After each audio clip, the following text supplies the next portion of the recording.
But if you want to score high on step one, even though it's a pass or fail, there is still a score that isn't released. It's just there's a passing, and then obviously you can score above passing or barely passing, right? So the higher you score, it's visible on your reports. And then at the end of the day, that transitions over to step two, because you need a solid foundation in step one to do even higher on step two, which goes back to answering the other doctor's question, not your average doc one who says, hey, how you score 260?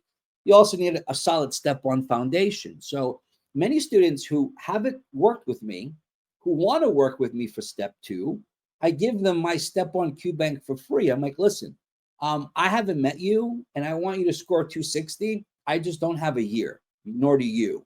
And I don't know how your step one is. So here's my step one Qbank library, part of the package. Take that, watch those videos, strengthen your step one if you need strengthening, and then move on to building that step two with me for 260. Cool, cool. So to review that answer choice, that question, AMBOSS versus UWorld, you only need one Qbank.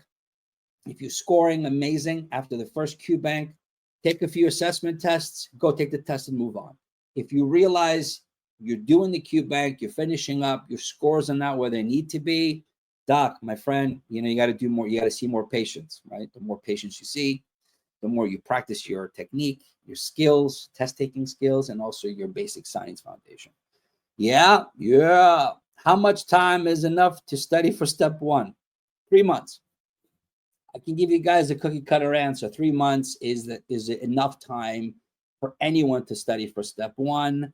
But again, are you disciplined? Can you sit and study 8-9 hours a day?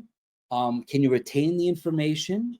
Are you using the right resources? Or are you just, watching some videos, searching on YouTube every day, wasting time? So if you have a study plan and your routine and you know exactly what you're going to do, 3 months, man, and keep moving, because you don't want to waste 6, 7, 8, 9 months if you don't need to.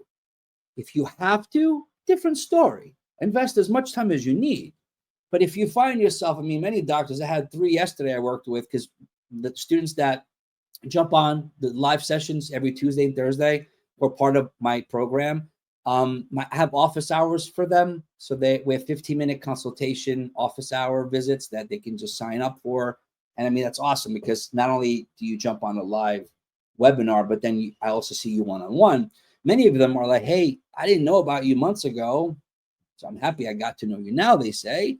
And before, in the past, I wasted 6 months just kind of doing what everybody else is telling me, including my school, and I'm at a 42%. Now, in 2 months, I'm like 65. I was like, good, I like to hear that. So I know what works. I just need you guys to do it, and believe me. So yeah, 3 months is enough time if you know what you're doing, right? All right, a couple more questions because I got to get going.